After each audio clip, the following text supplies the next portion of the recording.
can. You missed all of the. Oh, that could be the highest point of the whole podcast. No offense, Niels, but you know what I mean. like me and Razwana, we have an open relationship. That's this is what you're just saying. Yeah, that's okay, fine. And I'm married, by the way. Thank you. You just destroyed my wedding. You know. In today's world, that doesn't mean much.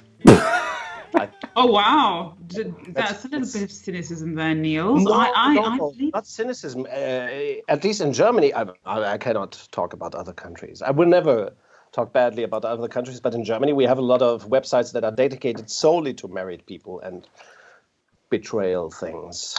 We have them in France too. Not that I've used them, of course, but no, nobody uses them ever, and I don't even know what they're about. I don't understand it. Yeah, okay. That's annoying. Do you want to discuss about this topic, Niels? Because it's much more sexier than organizational management, to be honest. So, I think that this is exactly the topic. We have to turn work and organization sexy again. Mm. That's really close to my heart. I mean, not the stuff that we just talked about. We will always. It sounds like that stuff is. You seem to know a lot about it, Niels. The topic, no. I think that the term new work, for example, it's just incorrect. It's wrong. It's not about new work. It's about great work and cool work and sexy work and spicy work environments. It's about turning and of course of reintegrating work and life. So I think that's a big issue. That's a big topic that we have. 21st century. Let's not bore people out.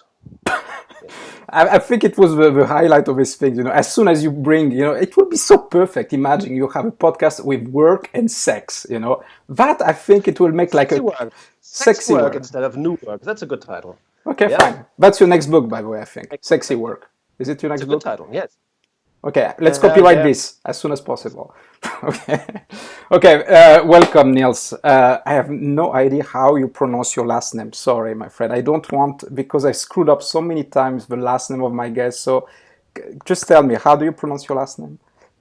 Pflaeging or Pflaeging, whatever you like. Pflaeging. Okay. Pflaeging, yes. So Niels Pflaeging, I've looked at your LinkedIn. Thank you. LinkedIn, you define yourself as a speaker, advisor, author, influencer, transformation designer, and management exorcist. Fuck's sake, man! That's a lot of things, man.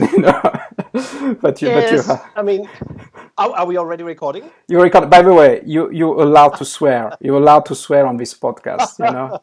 So I don't know if you wanted to use this podcast as your business thing, but we are allowed to swear. And by the way, this is why you're here, because I've read an article on your LinkedIn about bosses versus leaders. Company needs neither. That was the title of your article.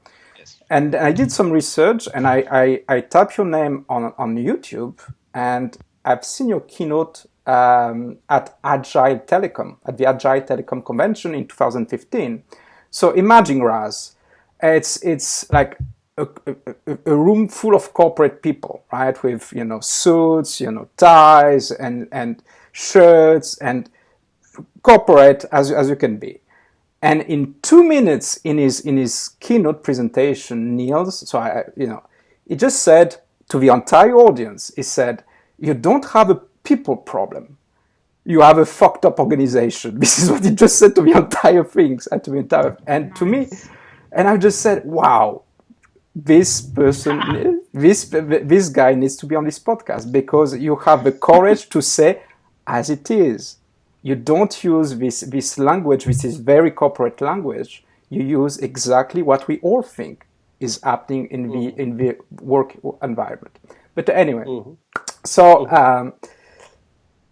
By the way, that's a good question. Why do we think in organization or in corporates we don't have the use of language, of everyday language, and we hide ourselves between this corporate language? I don't see myself as a paradigm shatterer in that sense so much, because there are many people that I admire in this business of consulting and speaking and so on. And one of my heroes is Tom Peters, for example. And I think he started swearing in his books and in his speeches and workshops a long time ago. So I think, and Tom Peters arguably was the first man who wrote a real business bestseller in the 1980s, a big hit, smash hit book back in the 1980s about excellence and performance and companies that were different. And of course, the times have changed. But still, I consider his work, for example, very much pioneering work. And of course, today urgency has increased to bring truth and the real life and the real passion back to the business work. I think that's what much of the struggle is about. To get rid of the bullshit and talk. I mean, I see so many consultants also speaking at conferences and acting at consultants, and that is just business theater, as I like to say. That's true. So we have a way to go.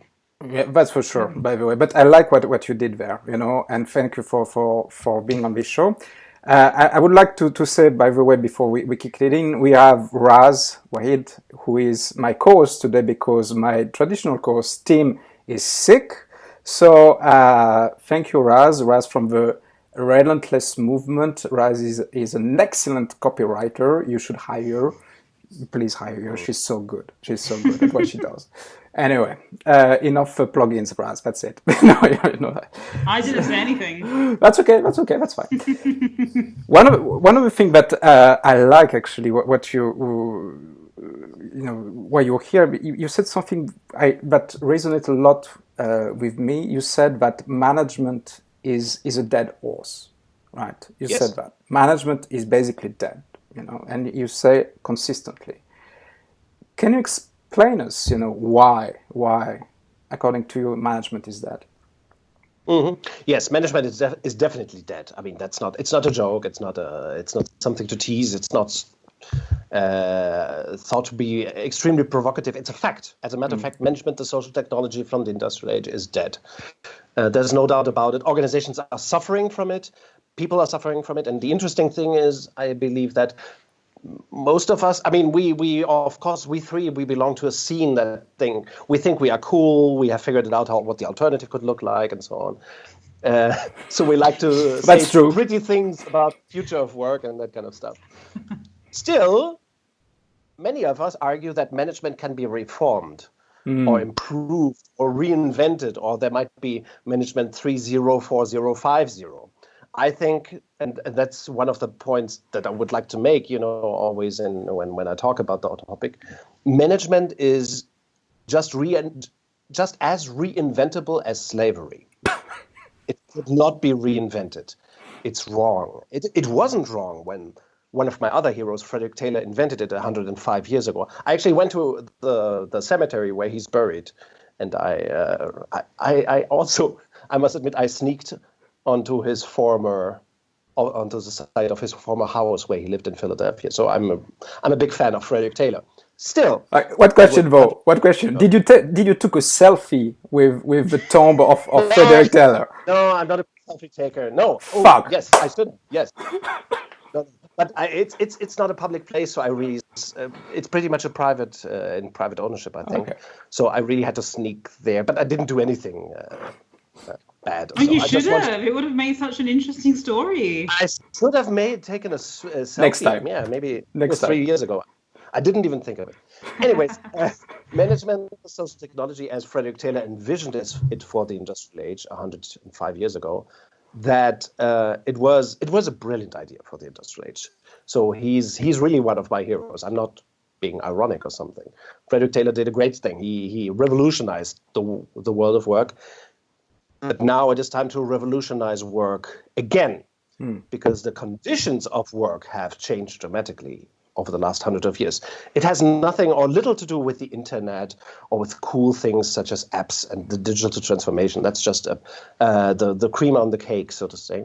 Management has deceased. It is dead, or it is a zombie technology, as you want to put it, because complexity has returned into work and marketplaces and value creation.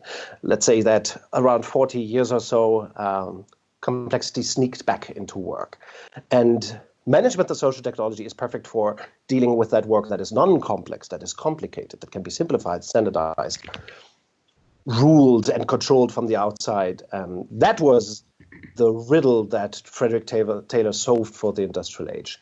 Now, the new riddle, 40-year-old riddle, not so new, that we have to solve is how to organize for complexity. And that is only few organizations have figured it out. The Googles, the Southwest Airlines, the Toyotas, the Handelsbankens, the W.L. Gores of the world. Very few pioneers have figured out how to organize for complexity and not against it. Yeah, go on, Lara, sorry. I was going to just ask, what's your definition of complexity in an organization? Yes, I very much stick to scientific definitions. Complexity, we know a lot about it. We pretty much figured out what complexity is 70, 80, 90 years ago. The realm of the complicated is the machine, the controllable thing, the algorithm, the computer.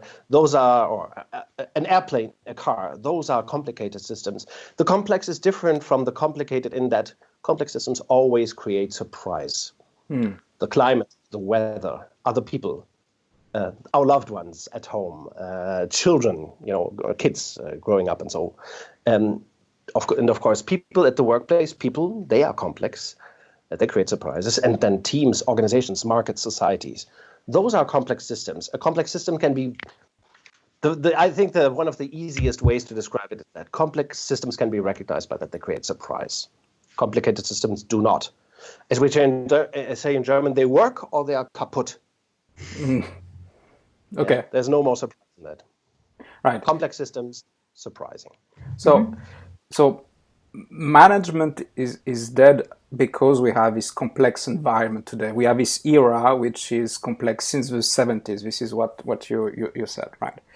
And but for me, importantly, the trick in management is management has one defining characteristic as well. Like complexity has this defining characteristic that it creates surprise, and then what follows up is volatility, dynamics, uncertainty, those phenomena. Management also has a defining characteristic, and that is very important to understand. The brilliance of Frederick Taylor was to say, let's liberate the work from the thinking. That was his amazing idea for the industrial age. Let's free the worker from the thinking. Let's put the thinkers at least one hierarchical level on top of the doers, and let's have the thinkers steer the non-thinkers from the top down. Today we call that command and control or management. I call it alpha. We can call it any way we like, but it's this kind of pyramid organization that is a result of this division between thinkers and doers. Very important to understand that it was an amazing idea, but when complexity starts kicking in again, then the steering from the top becomes really toxic and dangerous. Okay. That's what we see. Brilliant example from the last couple of weeks. Wells Fargo in the United States had this beautiful scandal. Did you hear about it? Yeah, they were creating these fake accounts or something like that, Yeah.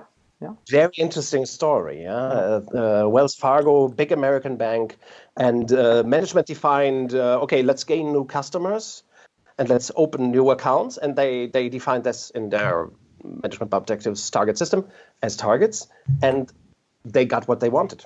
They got new accounts and new customers, but fake ones. 2.1 million fake accounts for customers or credit cards were created.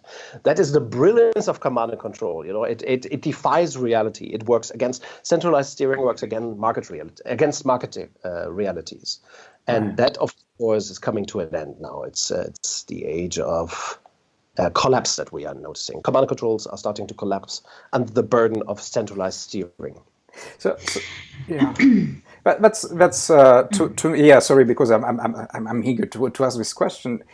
So basically, from my understanding, you have this pyramid way of controlling command and control, as you said. So you have your CEO and you have your VPs and you have your senior management, and they are the guys who are thinking, and all the rest are the doing guys, right?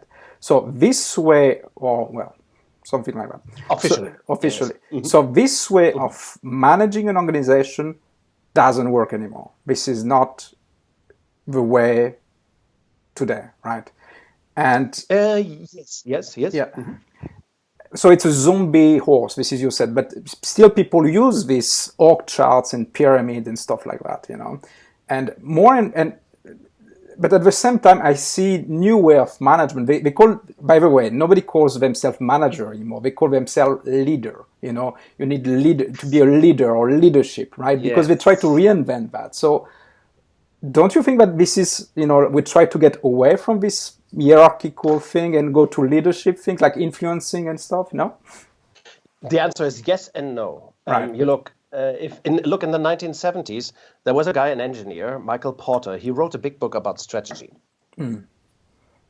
That was the point when we started to call thinkers not thinkers, but strategists. Right. Okay. So we started the rebranding of command and control in the 1970s or so, when the strategy movement started.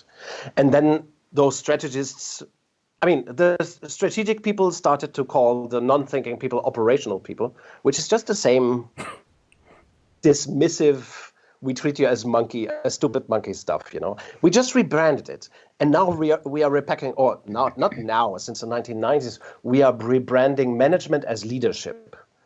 But is it still the same, apologies, bullshit, or BS, as they say in the United States? You right? can say bullshit. That's okay. But it's the same. BS is the same. You know, so we are rebranding the same. The command and control is very it's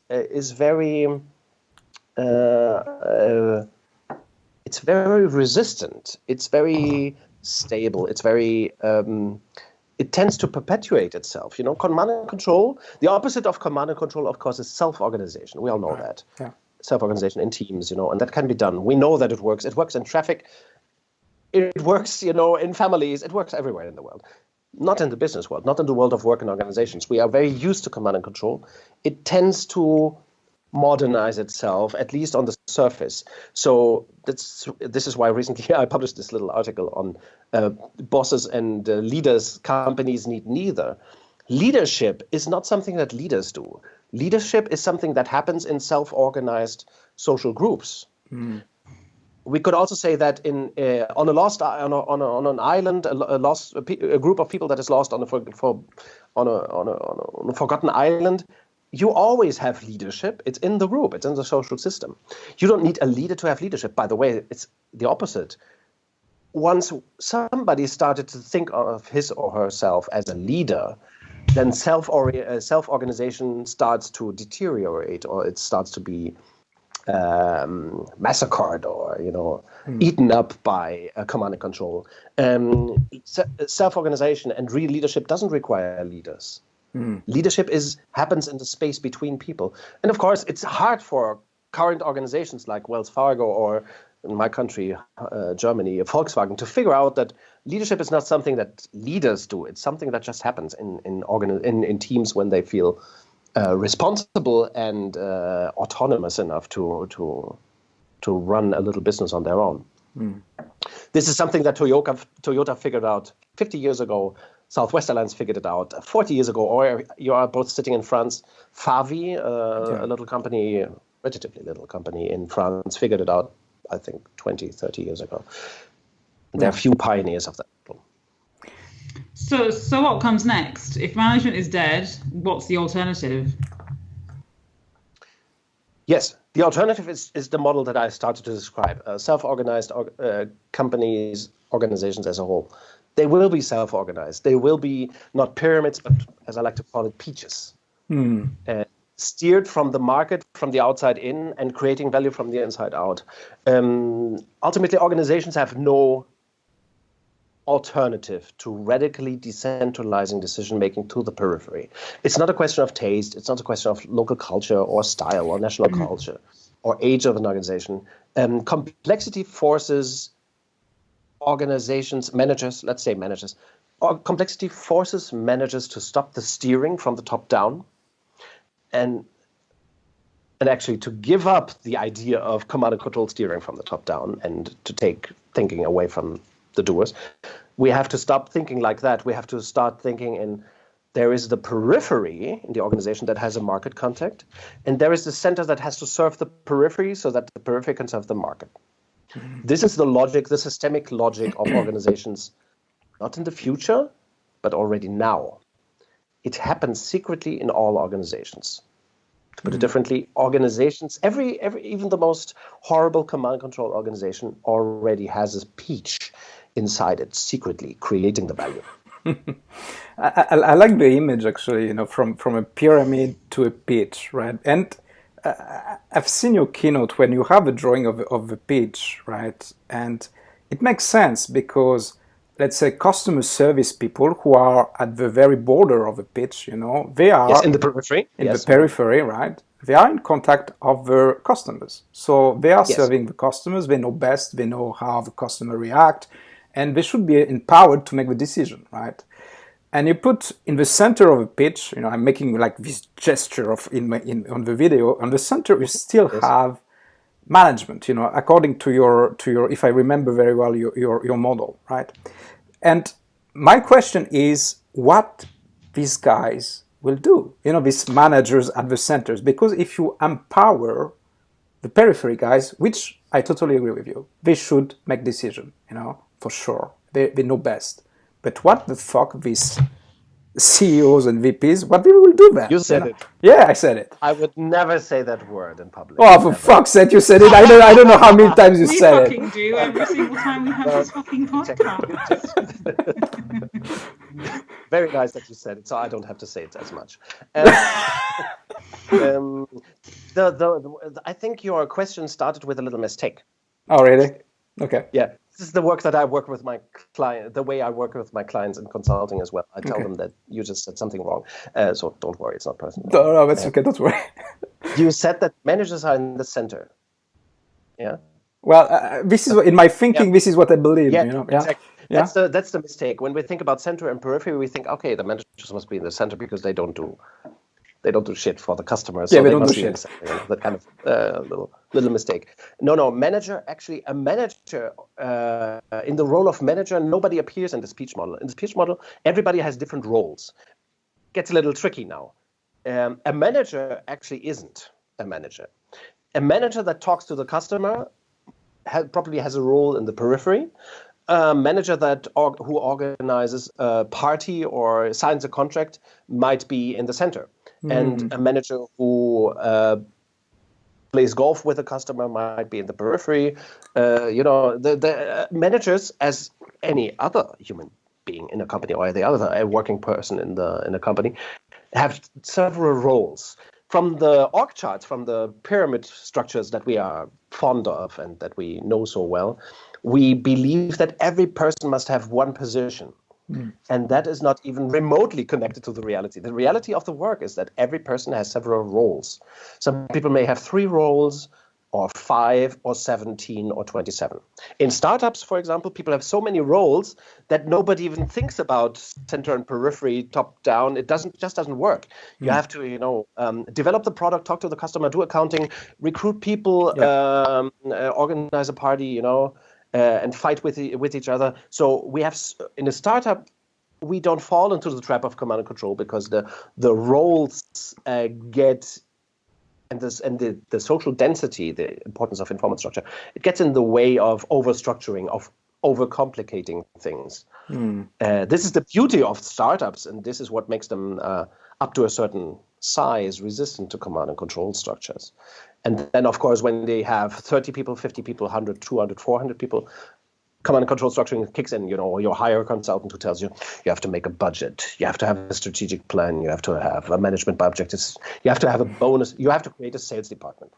That's the kind of stupidity, organized organizational stupidity that kicks in when a company grows from startup to become larger. Sorry, sorry, Joris, go on, please. I was going to ask, I think that when I look at large corporate businesses, I guess effectively we're looking at medium to large size companies because startups seem to be an anomaly up to a point. And leadership in a business or the decision making in a business in the current structure, of course, not all businesses are the same. Typically, most of the people look to the leaders or managers or the directors or the CEO to create the direction for the business. So in this peach model, where does this direction come from? If everybody's empowered to make all the decisions, it's all lovely and we're all hugging each other and the customers are happy, what happens when the company isn't making its numbers, or where does the direction come from? You're just describing the old model, and the opposite is, of course, not to look up to bosses, but to look outside to the market for direction. Every organization, if you imagine a peach, it has a skin. That's very important. It's a very important part of the peach, the skin, because in an organization, of course, it's this like outside boundary. That every organization has an outside boundary, which distinguishes between the inside and the outside. This is very much systems thinking, complexity thinking that I'm arguing for here, that I'm using. So an organization has an outside boundary. It is not closed. There is interaction all the time because the market pulls, and the organization has no way of not creating value or pushing value creation outside. There's a pull-push relationship between the market and the organization. So I think the right answer, it is very simple. Don't look up for guidance, look outside for market pull.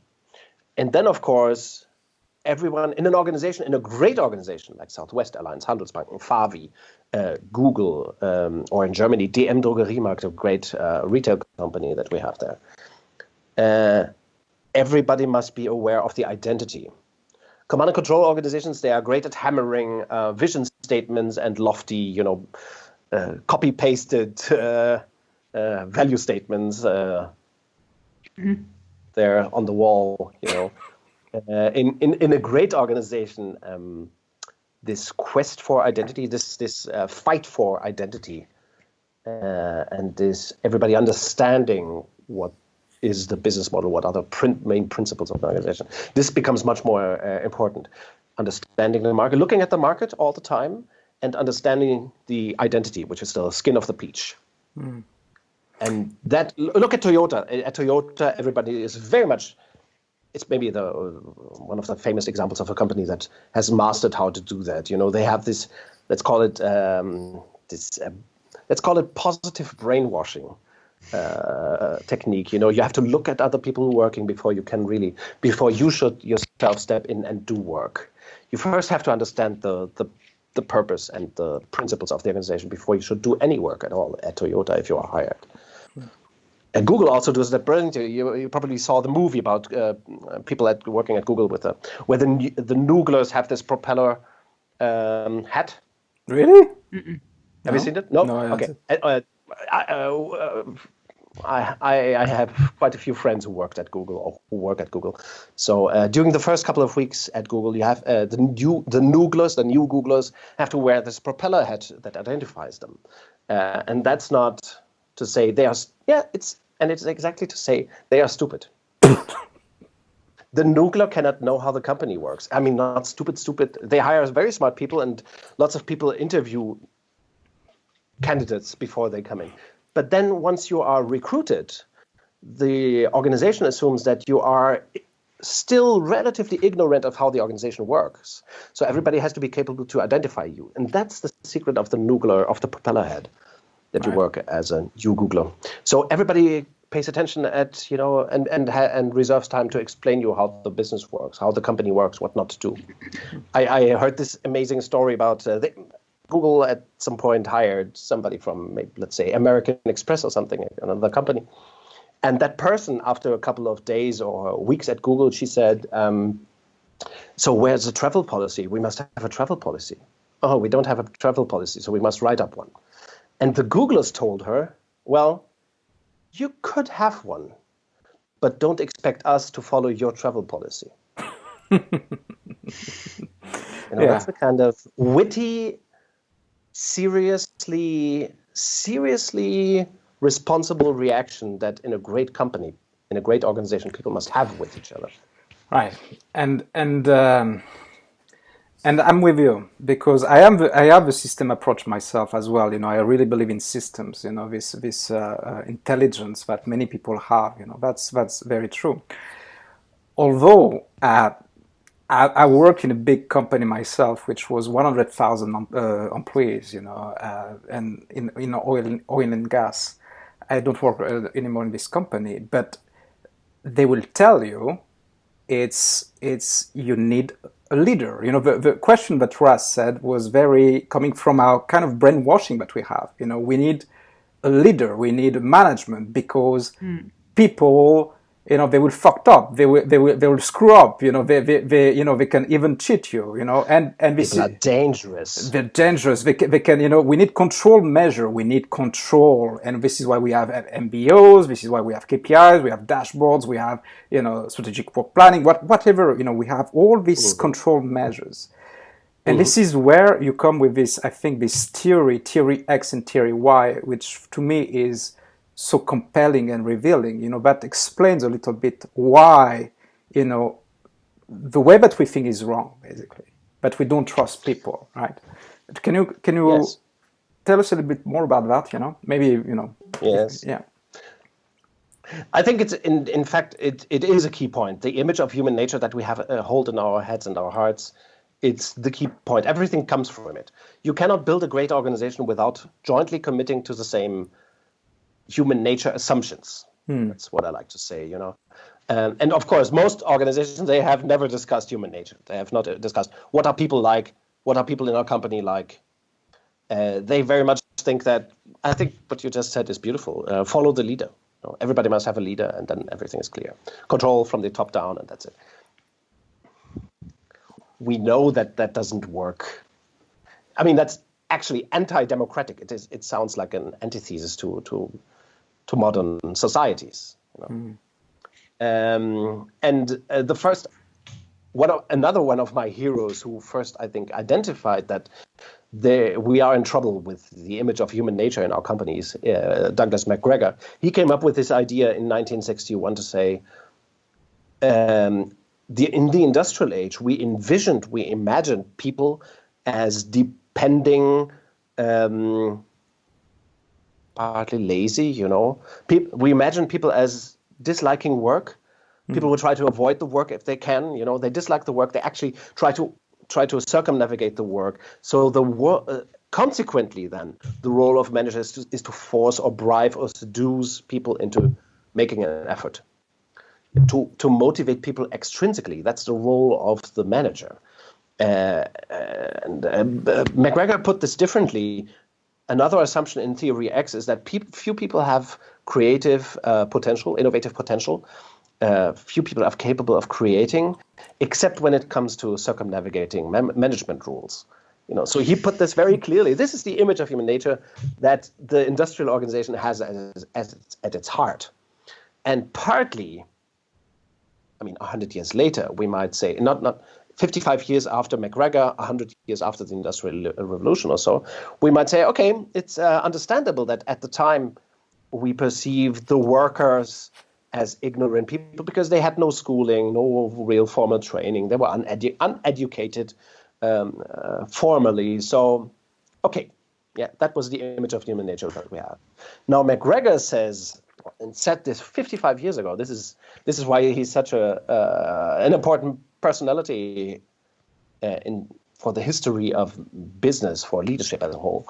He said there is another image of human nature that is people have to work to feed themselves and their loved ones, but they also want to take an interest in it. And if they connect their motives, their intrinsic motives to the work, they can actually enjoy self-effectuation, growth, and joy and fun at work.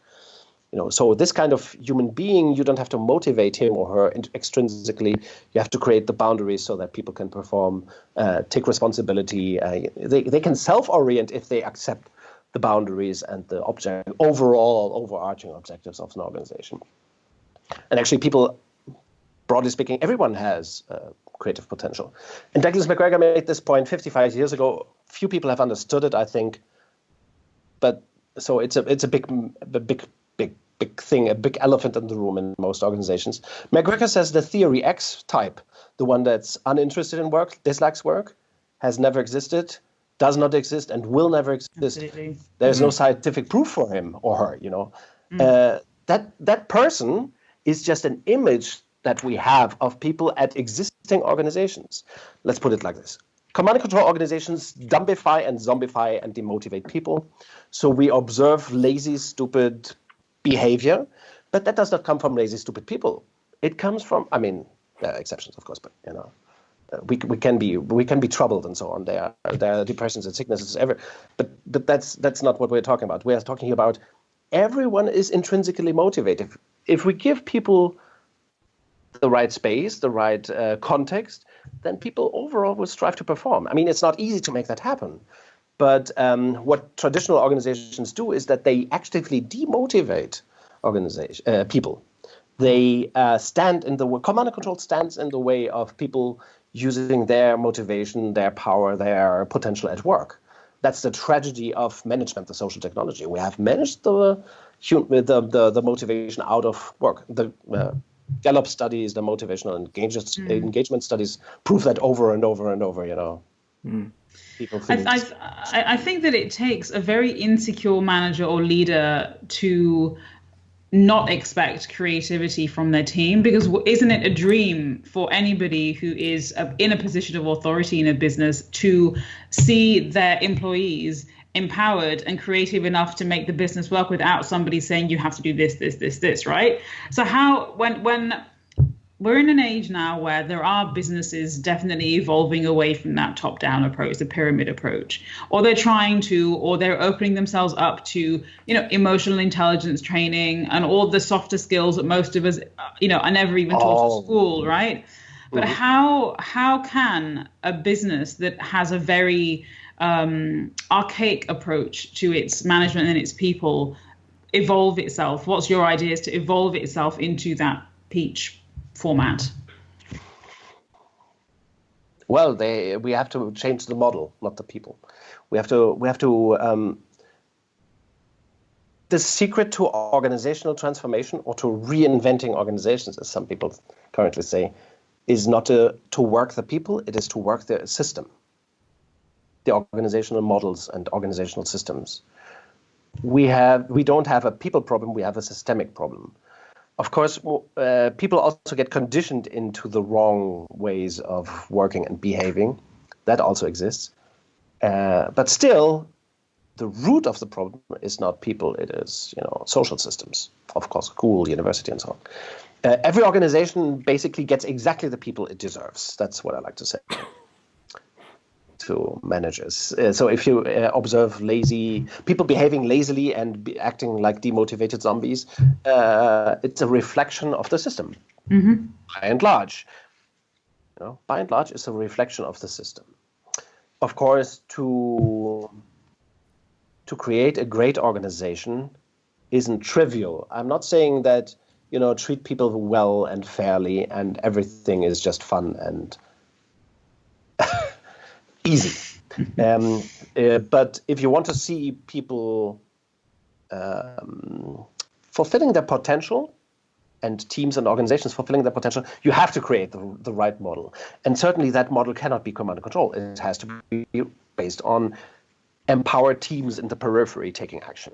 It has to be, for example, one of the insights that, personally, I come from finance management. I was a corporate controller in the first part of my career.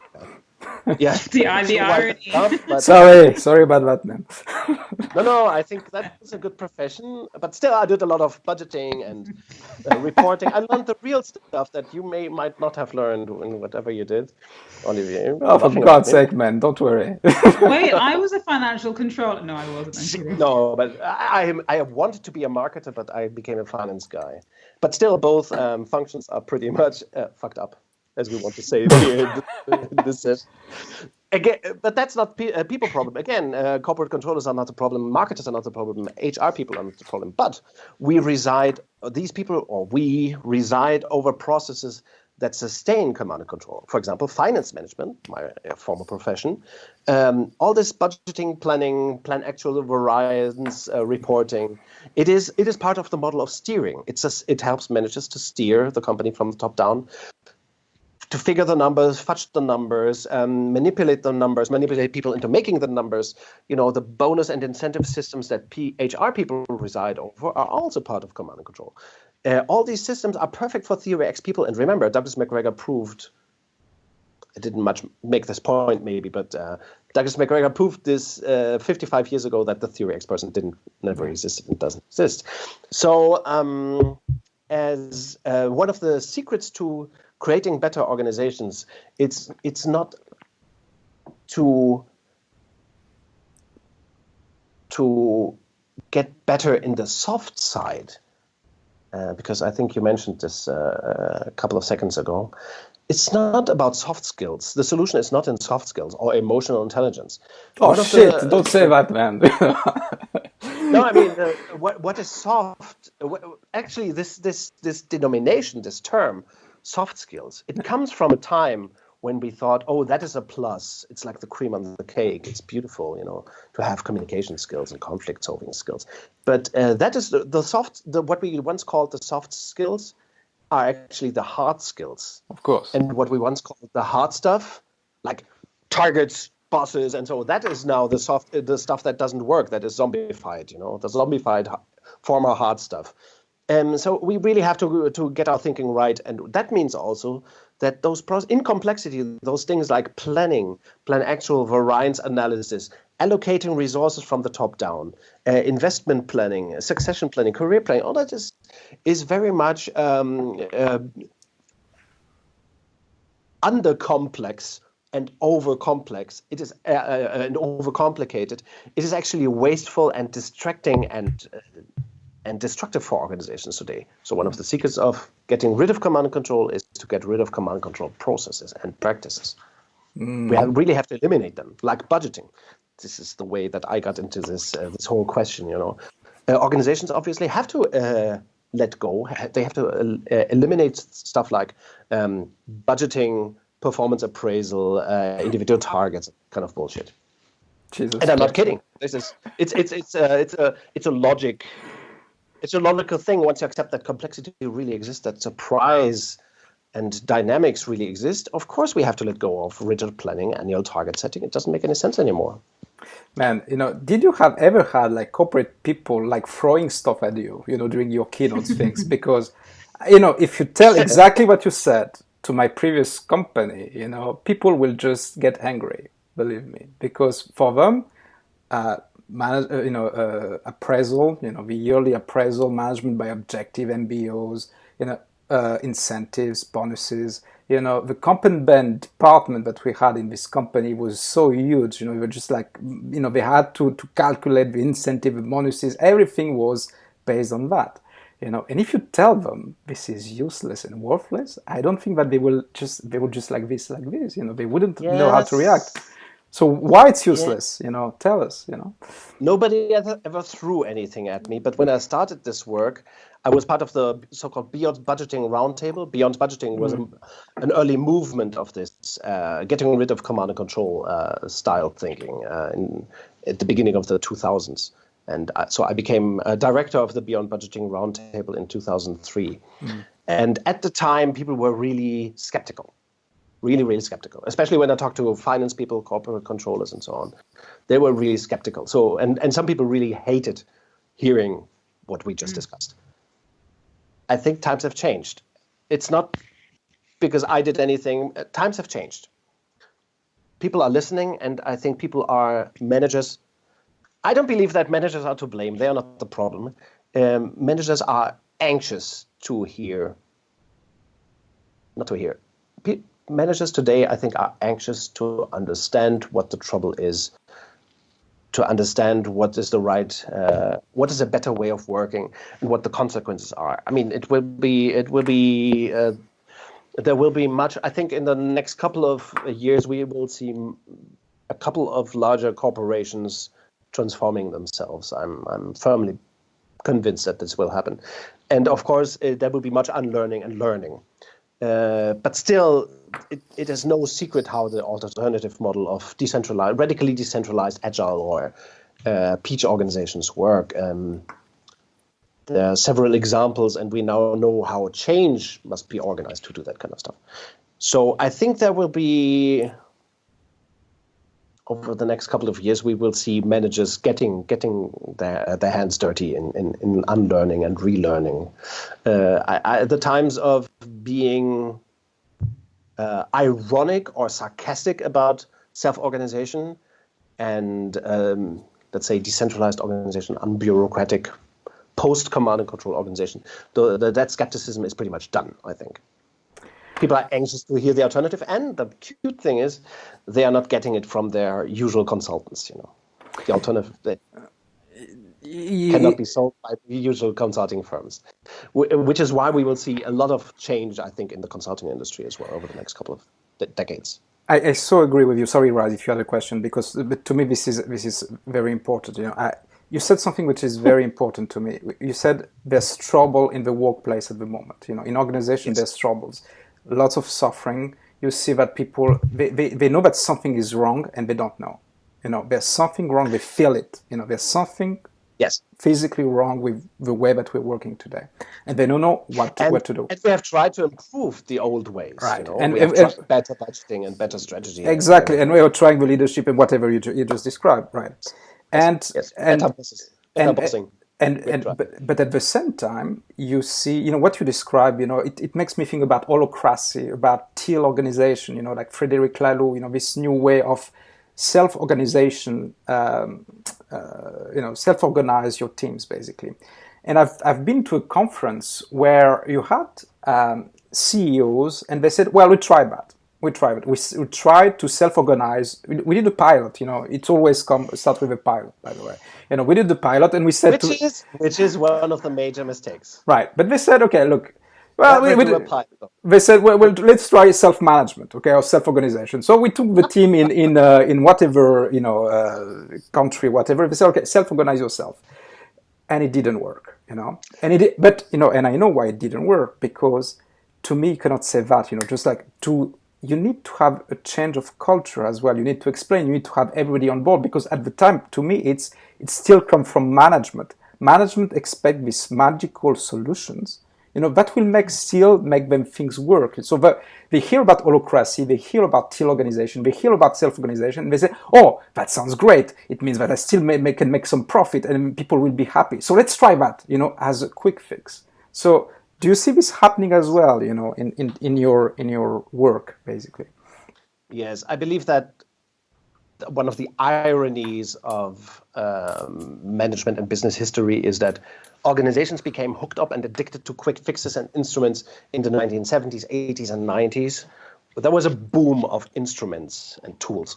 Strategy first, and empowerment, and whatever it was. Lean was used as an instrument, which it is not and has never been. And oh my God, there have been so many fashions and trends and so on. Of course, most of these instruments were absolute catastrophes.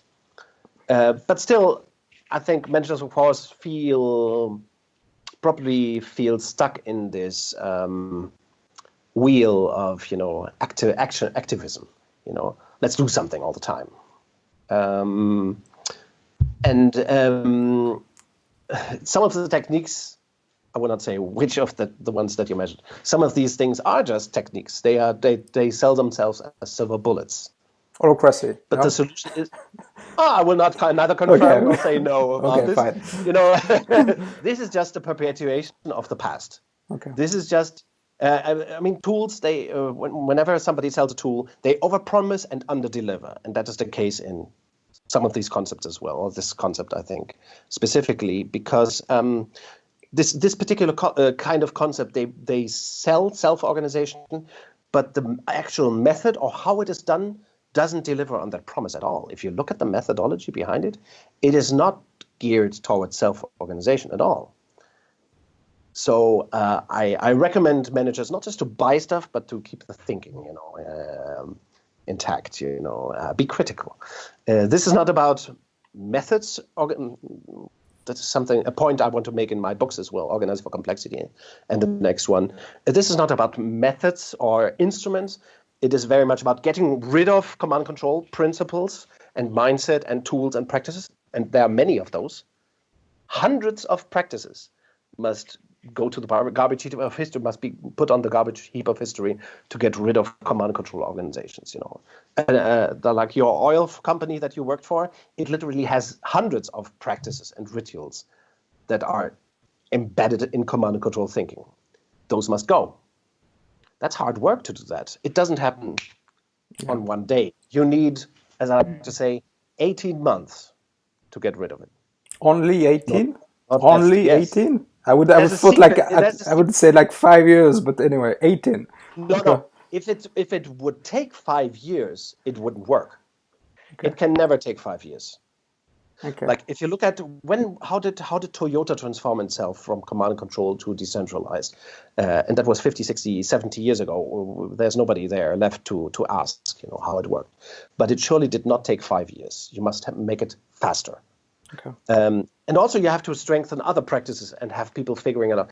The way to overcome command and control and to get to radically self-organized, radically disciplined, self-organized, decentralized organization, that path doesn't go through laissez-faire, just declaring total freedom to everyone. That is not the right path. And I think that's what some companies now are testing or trying, laissez-faire. Laissez-faire, yeah. That's right. I mean, you're French, you understand exactly what it is. Yeah. That's another evil. Autocracy and command and control is an evil. Laissez-faire is another evil. The non-responsibility society or organization. That is not the solution. Self-organization has nothing to do with command and control. It has to do with social density and high responsibility within small teams. That's very different from laissez-faire. So the path to get there means strengthening certain practices. Changing mental models is the first thing, and the second is to change the practices as well. Very good. It will never take 18 months for an existing company. Every company can be transformed. And I'm not talking about using consultants. Basically, any company can transform itself in 18 months. Jesus Christ, that's fast. But yeah, I trust you. I believe you, man. It sounds fast, right? But one of the mistakes that we make is we think, it's easier to transform a 20-people company than 200,000 people company. That is just wrong.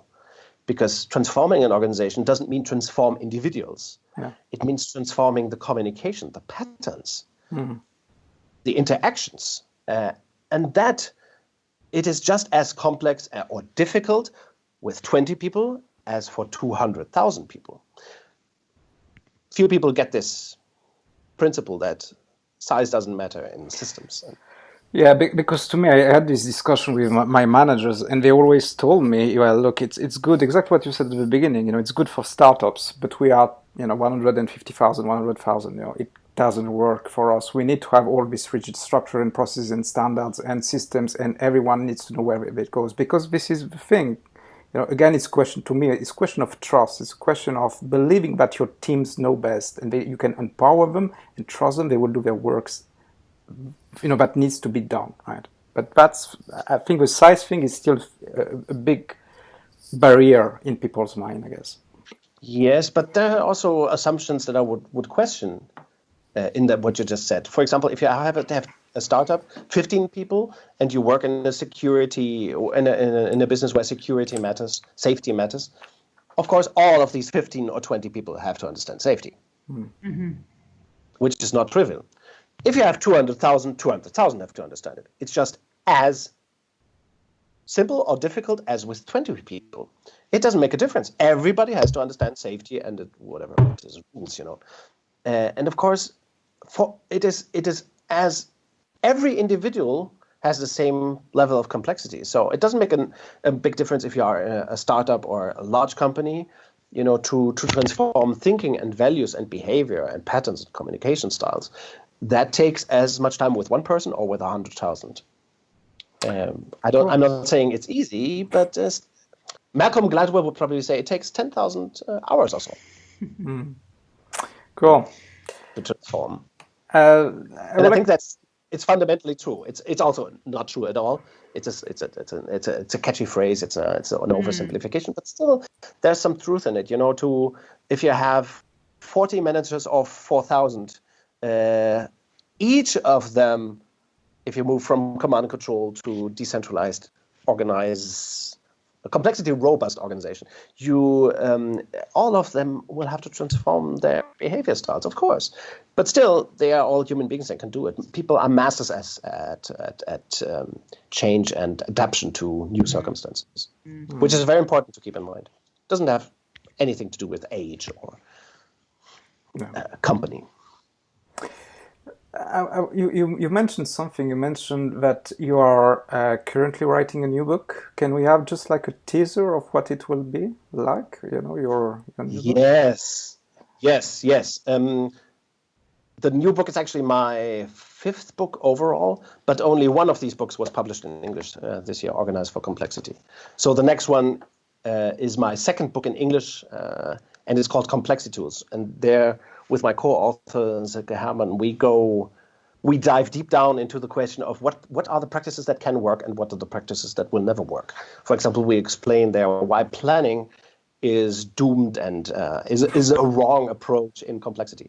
All planning belongs on the garbage heap of history. What a relief, right? For God's sake, don't say that. Can you imagine No, it's absolutely true. The face of the project managers, the strategy guys, imagine. Yes, project management, that is also doomed and evil. But of course, but look at this. No, look at this. Are you expecting this book to be a bestseller? It already is in Germany. I can tell you that. 10,000 copies sold in Germany. So cool, very good, excellent.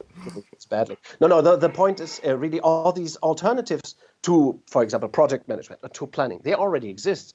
This is not about, we don't have to invent anything new. For example, the alternative to project management, it was invented or solidified, I'm not sure how to say this in English. It was developed or becoming more specific 15, 20 years ago when the Agile movement started. So with the dawn of, with the coming of Agile and Scrum and Kaizen and Kanban in project work, we know a lot about principles for non-planning, non-managing project work. Right. The Agile movement has pretty much figured that out. And of course, there are some new trends like design thinking that play into that as well. So there are many cute trends and bells and whistles coming into it. But basically, I think the Agile movement, the software development movement, has pretty much figured out how to make project work complexity robust, iterative, socially dense, not relying on steering, but on actually adapting to actual circumstances. The alternative to planning is, in a certain way, preparation, and many organizations are already doing very well with that. Toyota being an excellent example of not doing planning, but preparing all the time, which they call Kaizen or the A3 principles, or Kata. So the alternatives are already, in some organizations they exist, they are just not evenly distributed, as I think William Gibson once said, right? The future is already there. What we have tried in this new book is to distill these practices and these principles into 33 what we call complexity tools, tools or instruments for the complexity robust organization. And then, of course, we also have one of the tricks in that book is we also made a big list of practices that should be abolished, eliminated, and put away. Done away. Nice. We call that the complexity tool, for example, of getting rid of budgeting, performance appraisal, and that kind of crap. We call that complexity tool organizational hygiene. And few organizations do that. They do not cleanse their practices. They do not have organizational hygiene in that when they adapt something new, that they put something away. Most organizations just accumulate practices. They never put anything into the museum. And that, of course, just creates waste and bureaucracy. Excellent. So that's one of the complexities in the book. Organizational hygiene. Or peer recruiting. So lots of stuff there. Excellent. And when it will be released then? I think it will be released in November 2016. Cool. So very good. It's almost done. Almost done. Good. So we'll have a look, with Raz, because to me this is a very, very important subject what you just described, because what's happening in the organization, and that's my small passion actually, organizational management. What is the best way to manage people? It reflects also how you behave in your societies, and outside your work, and today our work is kind of a little bit rigid, and I believe one of the solutions is to all our pains in our society is to look at the way that we work. And the solution that you have, the way that you express yourself, I really like it. I really admire the candor when you say everything, like all the bullshit that we have, the MBOs, the KPI, the org chart, the set incentives. I like when you say that. I'm just laughing at myself because I've been brainwashed with that, but I totally agree with you. So thank you for this work. Thank you for this work. Raz, I'll let you also say something if you have anything to say to our cool guest. I think that your book sounds like it's controversial enough to ruffle a few feathers, more than a few feathers, especially when you talk about such radical change in a business. I used to work for a corporate business in France. It's one of the fourth largest privately owned companies in the world, 19 billion euro turnover annually. They were humongous, a huge machine. And if you go into that business and you tell them, you know what, your budgeting is bullshit, your planning is bullshit, your people are all amazing, you have to empower them, but all this other shit you're doing, you have to get rid of.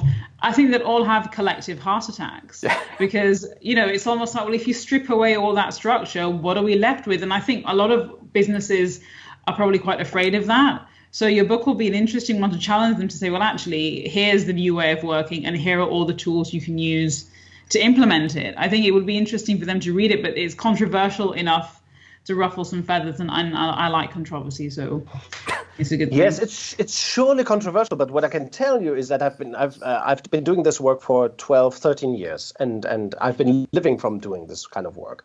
So I talk to a lot of people, consult to companies, real people. Nobody has ever suffered a heart attack. Of course. Anything's possible, Niels. Anything's possible. Yes. No. I think this just goes to the grain of the problem or the question. What does it take to transform an organization? This is a big question, the big issue, I think. What does it take to transform any organization away from pyramid command and control to a much better, a real leadership model?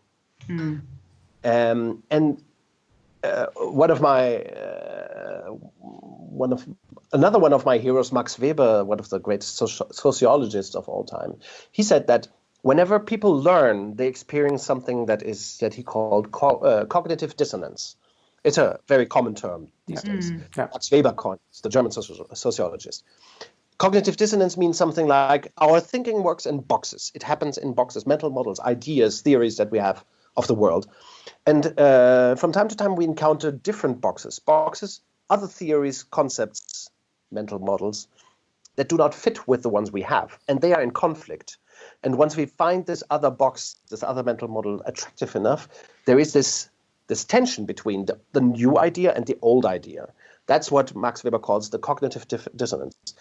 Put differently, we cannot think out of the box. We can only think in new boxes. But before we can do that, think in new boxes, like a finance manager thinking that planning doesn't work. It took me 6 fucking years.